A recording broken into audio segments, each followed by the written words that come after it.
Hola, ¿cómo están estudiantes de cálculo diferencial?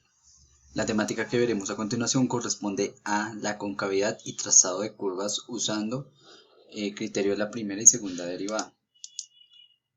Bueno, para entender estos criterios, lo primero que hay que ver es que cuando una función es cóncava hacia arriba y cóncava hacia abajo, hay que tener en cuenta cuando la función obviamente tiene que ser derivable en el intervalo.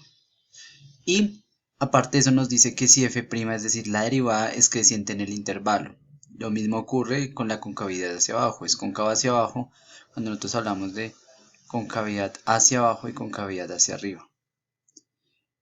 Si la derivada es decreciente, cuando hallemos esos puntos, aquí vamos a tener algo y vamos a mirar acá por un momento la gráfica. Sucede lo siguiente, resulta que tenemos nuestra función que es en rojo, 3x a la 3 menos 12x, y la derivada que es 9x al cuadrado menos 12. Observemos que los puntos donde esta derivada es creciente, miren en este intervalo, aquí la recta tangente, bueno, en este caso, esa derivada es creciente. Por eso aquí nosotros estamos observando que nuestra función es cóncava hacia arriba. Y donde viene a ser decreciente, que es en este pedazo, miren cómo cambia la concavidad hacia abajo. Bueno, de acuerdo a eso, así como nosotros definíamos que cuando encontrábamos los puntos críticos, ¿cierto? Vamos a definir un punto de inflexión. Los puntos críticos se alcanzaban con la primera derivada, pero el punto de inflexión se va a alcanzar con la segunda derivada. Al igual como hacíamos con la primera derivada, que igualamos a cero, la segunda derivada la vamos a igualar a cero. Y esto nos va a permitir encontrar un punto de inflexión, es decir, puntos de inflexión nosotros llamamos aquel punto donde la función cambia de concavidad. Por ejemplo, observemos acá en nuestro anterior ejemplo que aquí hay un punto donde esta función cambia de concavidad, viene a ser cóncava hacia abajo y empieza luego a ser cóncava hacia arriba. Esos son los puntos de inflexión. Y ahora entonces vamos a ver esto a través de un ejemplo. Así que lo que primero que vamos a hacer con esta función es hallar los puntos críticos. Recuerden que los puntos críticos se alcanzan con la primera derivada. Tomo esta función que vemos acá y le voy a hallar la derivada. La derivada de x a la 4 sería 4x a la 3 menos 3 por 4, 12x al cuadrado. Igualo eso a 0. Recuerden que los puntos críticos siempre se igualan a 0. Cuando hago esa igualación a 0, factorizo una x a la 2.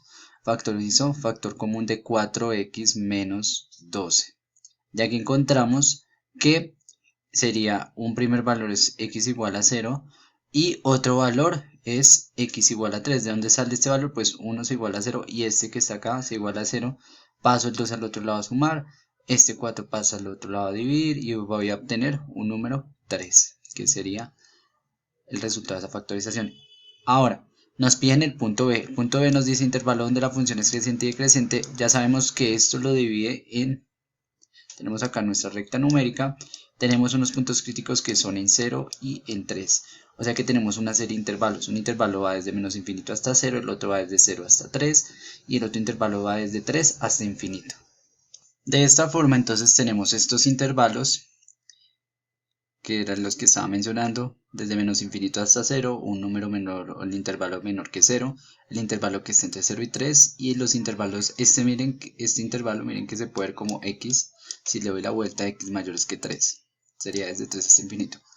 Tomo el signo de f' para mirar si es decreciente, entonces acá voy a tomar, por ejemplo, al lado izquierdo del 0, ¿qué números están? Podemos tomar menos 1, menos 2, tomo el menos 2, lo evalúo, me da un número negativo, es decir, que ahí es decreciente. Entre 0 y 3 voy a tomar un número, por ejemplo el 1, lo evalúo en mi derivada y me da negativo, por lo tanto también sigue siendo decreciente.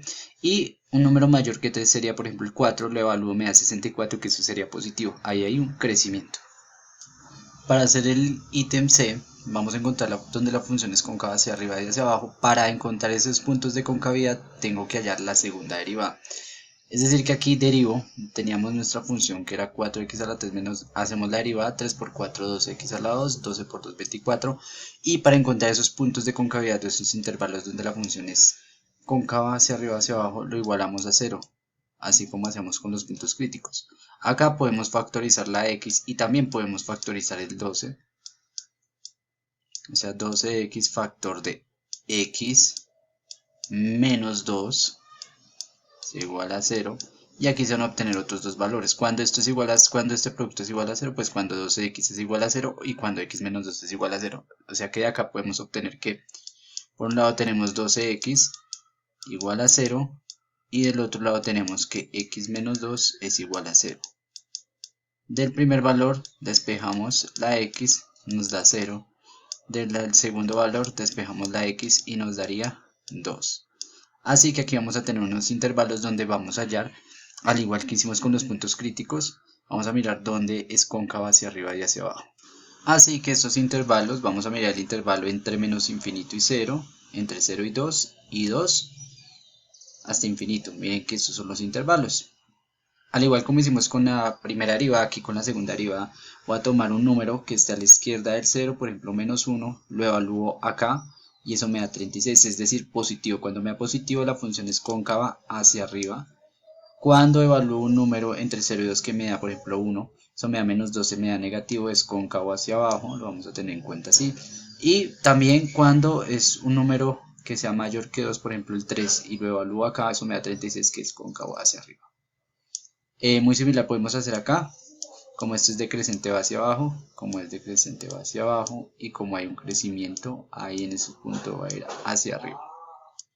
Ahora, para hacer el punto de determinar los extremos locales, recordemos que los extremos locales se alcanzan con la segunda derivada. Entonces, como ya tenemos nuestra segunda derivada, que es esta, lo que vamos a hacer ahora es que tomo los puntos críticos. Los puntos críticos que habíamos obtenido acá, recuerden que era el 0 y el 3, que eran los que teníamos acá. Entonces tomo la segunda derivada, esta segunda derivada la evalúo en 0, eso me daría 0. Según el criterio me dice que si f doble prima le evalúa en el punto crítico nos da 0, no podemos concluir si hay un máximo o un mínimo. Y el otro punto es el 3, si tomo el 3 y lo evalúo acá en la segunda derivada, eso me va a dar un número mayor que 0. Como es un mayor que 0, lo que nos dice es que si al evaluarlo en 0, al evaluar la segunda derivada en el punto crítico es mayor que 0, hay un mínimo local. Entonces aquí vamos a tener un mínimo local. Ahora vamos a hacer un pequeño esbozo de la gráfica de la función, cómo quedaría. Ahora hacemos un resumen de los puntos que obtuvimos. Recuerden que los puntos que hemos obtenido, puntos críticos eran 0 y 2, y puntos de inflexión habíamos encontrado 0 y 3. Haciendo este resumen, entre 0 y 2 habíamos dicho que eso venía decreciendo, luego para los valores mayores que 3 empieza a crecer. Y de los puntos de inflexión o concavidades habíamos dicho que para valores menores que 0 era cóncavo hacia arriba, cuando estábamos entre 0 y 2 era cóncavo hacia abajo, y cuando estábamos para valores mayores que 2 empieza a ser cóncavo hacia arriba. Esto al graficarlo en la función vamos a devolvernos acá. Entonces tomo el 0 y lo reemplazo acá en mi función. Cuando tomo el 0 y lo reemplazo acá voy a obtener el número 10, 0,10. Cuando tomo el 2 y lo reemplazo acá sería 2 en x, y el valor que me da acá, que sería menos 6, coloco acá 2 menos 6. El otro valor sería 3, lo reemplazo acá y eso me daría menos 17. Y ahora el esbozo de la gráfica es lo siguiente. Me dice que cuando antes de 0 viene siendo decreciente y cóncavo hacia abajo. Miren que acá la forma cuando es decreciente y cóncavo hacia abajo me quedo con esta partecita. Entonces, por eso acá la gráfica viene a ser algo como esto. Ahora me dice que entre 0 y 2 es decreciente pero cóncavo hacia abajo. ¿Qué parte tomaría? Pues si lo tomo acá sería creciente, entonces tengo que quedarme con esta partecita. Entonces por eso la gráfica viene a ser algo como esto. Ahora lo siguiente es que entre 2 y 3 sigue siendo decreciente pero cóncavo hacia arriba. Entonces decreciente, eso la recta tangente o la derivada tendría que ser algo como esto, entonces va a ser algo así. Cuando llego a 3, acá es donde cambia, porque ahora empieza a ser creciente pero sigue siendo cóncavo hacia arriba. Entonces aquí empieza a ser cóncavo hacia arriba. Observemos que los puntos donde cambia de concavidades se conocen como los puntos de inflexión. Entonces aquí vemos que esto cambia de concavidad porque viene a ser cóncavo hacia arriba y empieza a ser cóncavo hacia abajo. O sea, en 0 hay un punto de inflexión. Lo mismo en 2, viene siendo cóncavo hacia abajo y luego pasa a ser cóncavo hacia arriba. También hay un punto de inflexión acá. Recordemos que nuestro mínimo estaba en 3. Entonces aquí hay un mínimo local. Y este punto no es un punto de inflexión. ¿Por qué? Porque viene siendo cóncavo hacia arriba y sigue continuando siendo cóncavo hacia arriba. Los únicos puntos de inflexión serían el 2 y el 0. Muchas gracias por la atención prestada.